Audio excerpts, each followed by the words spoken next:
mereka menjustifikasi bahwa nggak apa-apa wis, aku nggak punya apa-apa. Malah bisa dibilang kayak gini Mas Fir ya, antara orang kaya dan mohon maaf orang miskin itu Hmm, kayak semacam dua dunia yang berbeda gitu. Kalau apakah sungguh-sungguh mau kaya, sepertinya enggak ya Mas ya. Ini adalah dengan cara ganti zona, Ya, ya kan, memaksakan diri untuk memunculkan bahwa oh ternyata programku ini membuat aku miskin. Programku ya. ini membuat aku tidak naik-naik hidupnya.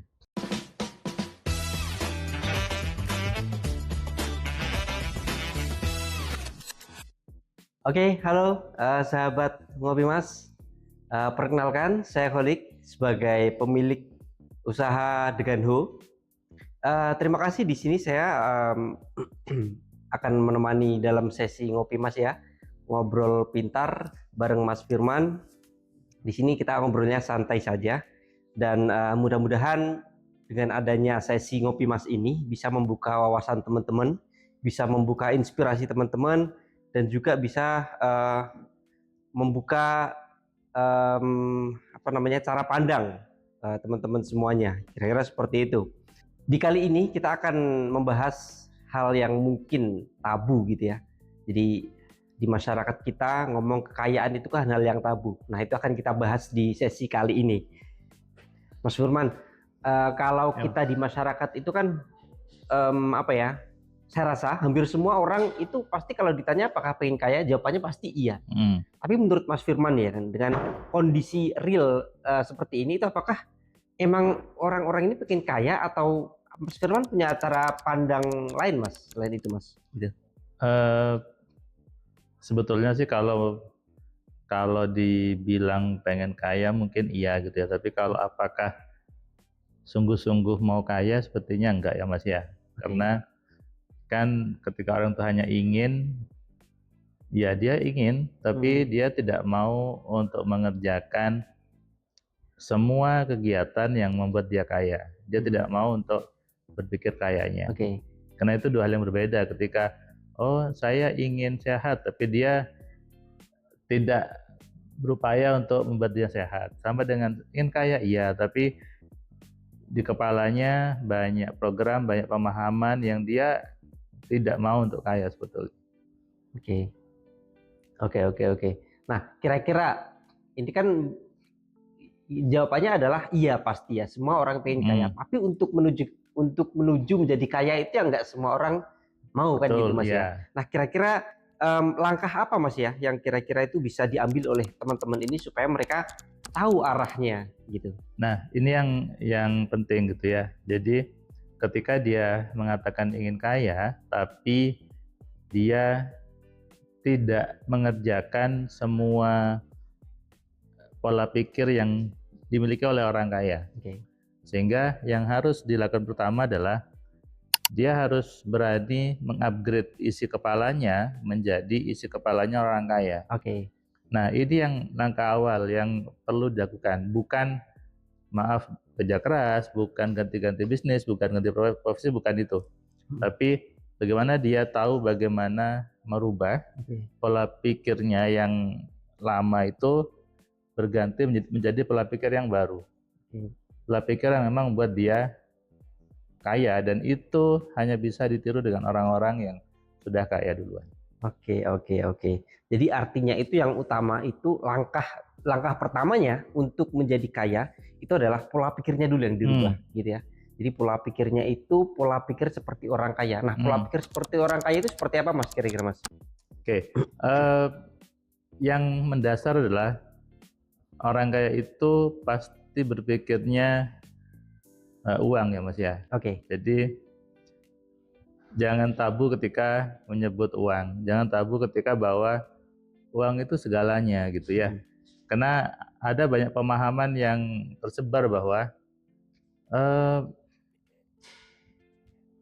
kita tuh jangan mikir uang terus, ada lagi yang mikirnya harus mikir amalan, mikir pahala dan sebagainya. Nah, sementara orang-orang kaya itu pasti mikirnya uang. Misalnya ketika dia ngelihat sampah di jalan, dia akan berpikir ini bisa jadi uang nih. Ngelihat orang haus di jalan, oh ini bisa jadi uang gitu ya. Muncul Deganho itu kan. Nah, kemudian ketika ada orang apapun itu, maka bisa jadi uang. Oke. Ngelihat ada rumah nganggur, oh, ini bisa jadi uang nih. Hmm. Nah, Oke. ini awalnya sebetulnya yang mulai harus diterapkan. Karena dari kecil nih ya, banyak orang itu dididik untuk tanda kutip tidak suka dengan uang. Oke. Ya, ya, ya, ya, Sehingga nggak ada tuh kepalanya mikir uang. Ya, ya, ya, ya, ya.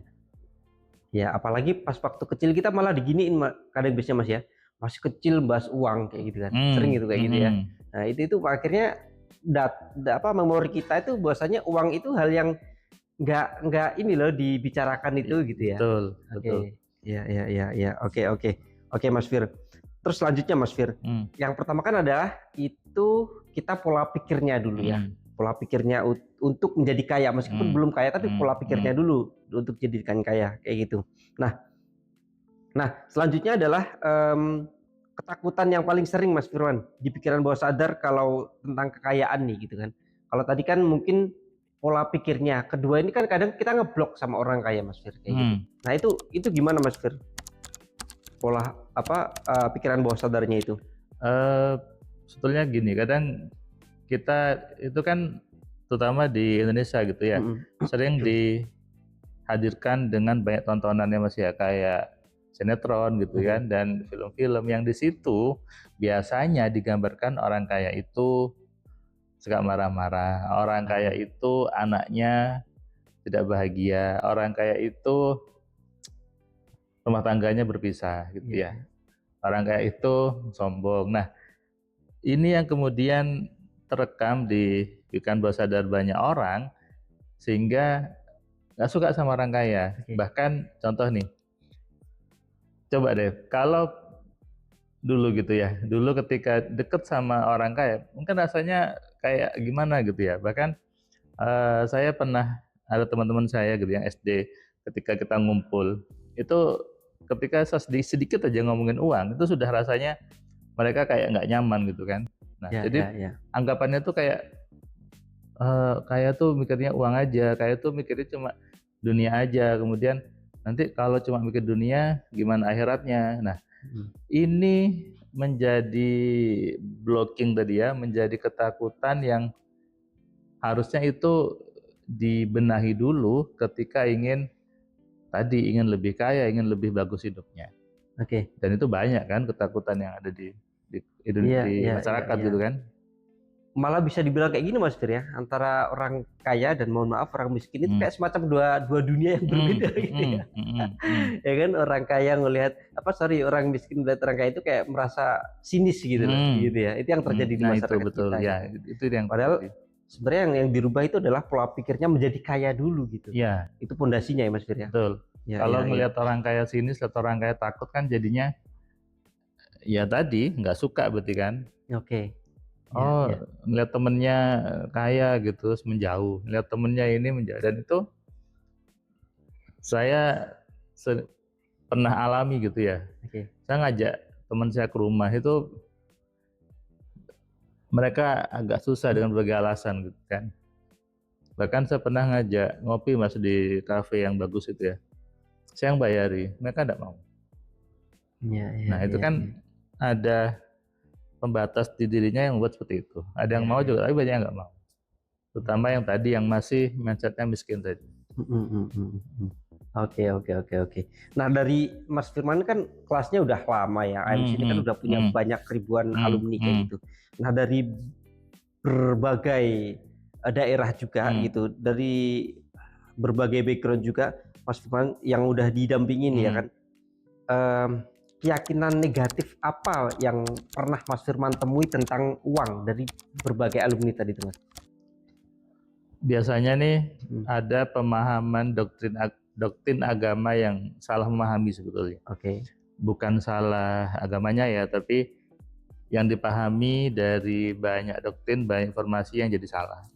Paling banyak adalah ketika mereka mengatakan orang kaya itu kan hisapnya nanti lama. Terus saya jawab, memang kalau hisapnya lama kenapa? Kan hal yang wajar ketika uangnya banyak, hisapnya juga lama. itu bukan sesuatu yang harus ditakutkan sebetulnya. Itu hal normal saja gitu ya. Kalau banyak, hisab itu kan menghitung ya, ngitungnya lama. Kalau sedikit yang ngitungnya cepat, itu bukan sesuatu yang ditakutkan, tapi itu yang banyak orang kemudian karena mungkin dengar ceramah, dengar doktrin-doktrin yang Iya, itu iya. kayak suatu ketakutan. Kalau orang kaya itu nanti hisabnya lama, kan enggak apa-apa lama. Oke.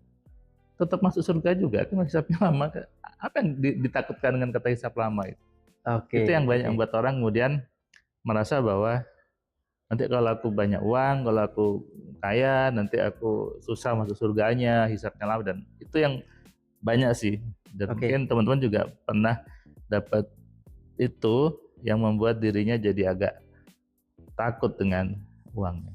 Oke, oke. Itu adalah salah satu Mas Fir ya, salah satu itu hal negatif yang masuk ke pola pikir kita kayak gitu. Ada nggak Mas Fir, apa namanya, hal-hal negatif lainnya yang masuk ke dalam pikiran kita ini selain doktrin tadi itu kira-kira?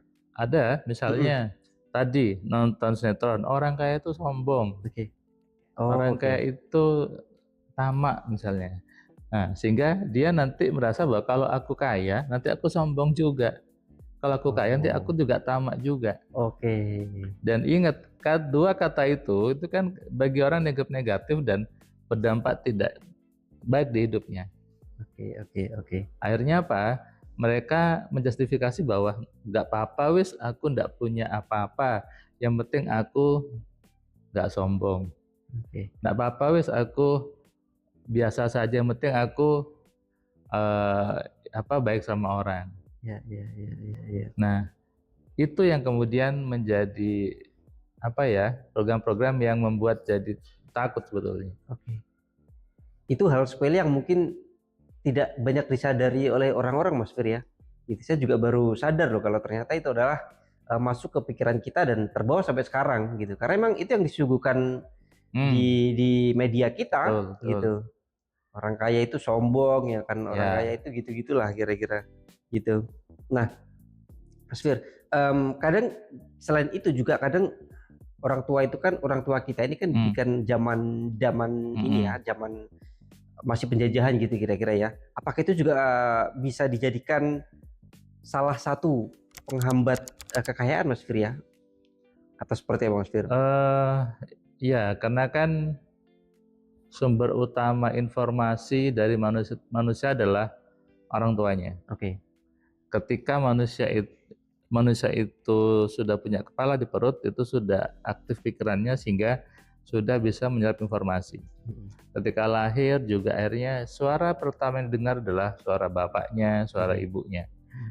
Maka semua omongan bapaknya, ibu yang masuk ke kepalanya. Dan maaf, tentu tidak sama antara orang tua yang kaya dengan orang tua yang miskin. Oke. Makanya saya sering katakan bahwa anaknya orang miskin, maaf, lebih kecil potensinya untuk jadi kaya. Anaknya orang kaya lebih besar potensinya menjadi kaya. Sama-sama bisa, tapi lebih besar potensinya yang anaknya orang kaya. Kenapa? Dari kecil pola pikirnya sudah berbeda. Oke. Yang anak orang miskin bisa kaya bisa, tapi mungkin akan butuh banyak effort untuk merubah-rubah semua mindset program di kepalanya. Oke. Ya, ya, ya, ya. Oke, oke. Itu kalimat-kalimat yang sering kita dengar ya Mas, ketika pada saat di rumah dan semacamnya itu kan, yang ini kalau punya uang itu yang hemat gitu kan. Uang itu susah dicari, ya kan. Uang itu carinya itu harus dengan kerja keras dan semacamnya. Itu akhirnya nantep sampai sekarang gitu Mas Fir. Nah, bagaimana untuk bukan menghilangkan lebih tepatnya ya, supaya itu tadi itu hal-hal yang kayak gitu itu bisa kita udah nggak mikirin lagi gitu Mas Fir. Itu kan pola lama sebenarnya Mas Fir ya, gitu. Kira-kira gimana Mas Fir?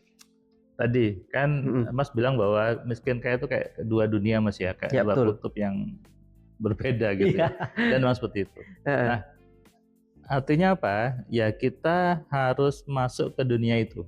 Oke. Masuk ke dunia itu. Artinya apa? Mulai mengganti circle pertemanan, mulai mengganti tempat ngopinya, mengganti tempat nongkrongnya untuk masuk ke tempat-tempatnya orang kaya tadi. Oke. Agar apa? Agar omongan maaf orang tua tadi itu mulai tergantikan dengan omongan-omongan di lingkungan yang kaya tadi. Oke. Nah, ini effort utamanya sebetulnya adalah berpindah, bergeser gitu ya, dari zona yang maaf yang melemahkan tadi pindah ke zona yang menguatkan, yang memberdayakan. Oke. Sehingga nggak lagi muncul mindset uang susah dicari dan sebagainya. Ya. Artinya beranikan dulu itu untuk pindah zona bahasanya Mas Fir ya. Untuk pindah zona gitu ya. Iya, oke. Beranikan dulu harus dipaksa ya Mas Fir ya. Tadi katanya mau kaya. Itu indikator dia benar-benar mau kaya atau enggak sebetulnya. Oke. Balik lagi ke pertanyaan awal tadi ya, banyak orang pengen kaya tapi untuk melangkah jadi kaya itu yang banyak nggak mau. Salah satunya adalah dengan cara ganti zona, ya kan, memaksakan diri untuk mencoba ngopi di tempat-tempat yang bagus, gitu ya. Oke. Itu hal yang harus kita garis bawahi ya. Kalau emang kita benar-benar pengen jadi kaya, gitu Mas Fir ya. Oke. Nah, masih banyak Mas Fir orang-orang yang nggak sadar dengan program lamanya Mas Fir. Ya, program lama itu yang dimana tadi itu seperti cari uang itu susah, cari uang itu dengan cara kerja keras dan seperti itu. Nah, yaitu dengan cara tadi itu ya, kita pindah zona itu tadi ya. Oke. Nah, bagaimana kita bisa tahu kalau itu dikendalikan oleh program bawah sadar kita Mas Fir? Itulah sebetulnya kenapa perlu gitu ya, perlu diskusi dengan orang yang lebih kaya dan orang yang lebih tahu gitu kan, agar muncul sadar bahwa oh ini salah ternyata. Oke. Tapi kalau maaf teman ngobrolnya itu levelnya sama-sama susahnya, itu kan tidak akan tergali. Yang ada biasanya adu nasib kan ya. Iya, adu nasib. Tapi kalau bergaul dengan teman yang lebih tinggi levelnya itu akan berbeda. Kenapa? Diskusinya berbeda. Sehingga kita akan tahu, oh ternyata mikirku seperti ini salah ya, mikirku yang seperti ini salah. Nah, itulah pentingnya kenapa tadi mencari teman yang baru gitu ya. Dan saya sering ketemu dengan banyak orang ketika di kelas gitu ya Mas ya, apalagi yang kelas 3 hari gitu ya, personal, diskusi, ngobrol, akhirnya muncullah semua program-program lama yang dia tidak sadar kalau itu salah sebetulnya. Kemudian oh iya ternyata salah gitu. Nah itu kan karena tadi ngobrolnya dengan orang yang levelnya sama atau di bawahnya. Iya. Untuk memunculkan bahwa oh ternyata programku ini membuat aku miskin. Programku ini membuat aku tidak naik hidupnya. Nah itu yang perlunya belajar, perlunya mentoring, perlunya untuk kita discuss dengan orang yang di atas level kita. Oke. Jadi mungkin bisa dibilang tahap selanjutnya Mas Fir, yang pertama itu adalah pola pikir dulu dirubah. Yang kedua itu adalah melangkah untuk berdiskusinya itu dengan bukannya orang yang setara atau bahkan di bawahnya. Kalau bisa yang minimal di atasnya gitu Mas Fir ya. Supaya diskusinya itu ketemu gitu kan. Tapi kalau searah ini bukan ketemu malah jatuhnya. Adu nasib ya. Mengadu nasib malah jatuhnya ya kan. Gitu. Oke. Ya. Pola pikir, setelah itu baru nanti ke tahap selanjutnya itu. Oke. Mas Fir. Tapi gini Mas Fir, di yang kita lihat di sini tuh masih banyak ya. Masih banyak itu orang yang secara profesi mungkin sama Mas Fir. Tapi mengapa mereka punya nasib yang berbeda? Bukan nasib ya, lebih jatuhnya ya. Tapi pola yang berbeda gitu. Misal nih ya kan, sama-sama dosen gitu. Contoh ke Mas Fir dosen juga gitu ya kan. Cuman saya juga punya teman dosen kayak gitu. Itu juga nggak semua dosen itu kaya kayak gitu. Tapi Mas Fir juga dosen tapi juga kaya kayak gitu kira-kira. Nah itu apa yang membuat beda Mas Fir kira-kira itu? Tadi karena saya tidak mau stay gitu ya di zona itu saja. Kadang orang itu merasa bahwa kalau dia sudah bekerja di profesi A, dia merasa bahwa sudah nasibku di sini. Oke. Teman-teman saya yang dosen, maaf gitu ya, ketika dia sudah dosen, dia akan bilang, ya sudah, aku ini dosen. Oke.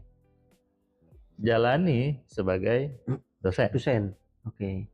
Padahal juga bisa bahwa meskipun dia dosen juga, tapi dia mau stay-nya sekali-kali dengan yang lebih kaya, sekali Oke. dengan teman-teman yang bisnis. Oke. Sehingga dia akan punya banyak warna di kepalanya, punya banyak dunia sebetulnya. Oke. Sehingga tidak akan satu saja. Itu yang terjadi. Oke. Terlihat secara profesi mungkin sama, Mas. Tapi pergaulannya, kemudian cara berpikirnya, cara dia bersikap itu berbeda. Oke. Makanya tidak penting profesinya apa. Oke. Sama-sama petani atau paling ekstrim nih, maaf, sama-sama pemulung aja di jalan. Ada pemulung yang dia punya rumah bagus. Iya. Ada pemulung yang belum gitu ya. Sama-sama guru, ada guru yang dia hidupnya hanya mengandalkan satu pekerjaan saja. Ada guru yang dia bisa punya banyak usaha. Bahkan kita lihat nih ada sebuah fakta gitu ya. Ada seorang guru, dia nyebut dirinya guru honorer, tapi dia jadi juara stand up comedy itu kemarin, Suci 12. Oh iya. Nah, Tahu dia saya. guru honorer gitu ya. Tapi dia mau untuk keluar dari zona itu. Iya. Nah, ini kan bukan profesinya, tapi gimana dia bersikap, gimana dia berpikir, gimana dia punya keinginan untuk saya, meskipun saya guru honorer, saya bisa loh. Oke. Makanya jangan terpaku dengan profesi teman-teman sebetulnya. Oke. Bukan itu yang buat jadi dapat uang. Oke. Artinya kata kuncinya itu bukan pada skillnya Mas Fir ya, tapi pada pola pikirnya Mas Fir ya. Skillnya butuh, tapi kan dasarnya adalah pola pikirnya dulu. Oke. Oh, pola pikir dulu ya. Ya. Baru setelah itu skillnya itu ya. Di Indonesia 98,9% tabungannya berisi di bawah 100 juta rupiah. Artinya hanya 1,1% yang punya saldo tabungan di atas 100 juta rupiah. Berarti yang kaya hanya sedikit. Permasalahannya adalah di pikiran banyak orang, di mindset banyak orang. Dari kecil terbiasa untuk belajar, bekerja, dan bekerja. Tidak diajarkan bagaimana berpikir yang kaya. Itulah kenapa saya buat kelas AMC untuk mengenali program yang mana yang salah di kepala Anda, apakah Anda termasuk orang yang takut sama uang ataukah suka sama uang, dan Anda belajar bagaimana merubahnya. Ikuti kelas AMC dan temukan kesalahan besar di hidup Anda agar Anda bisa berpindah dari golongan yang banyak tadi ke golongan yang sedikit, golongan yang 1,1%. Temukan jawabannya di kelas AMC.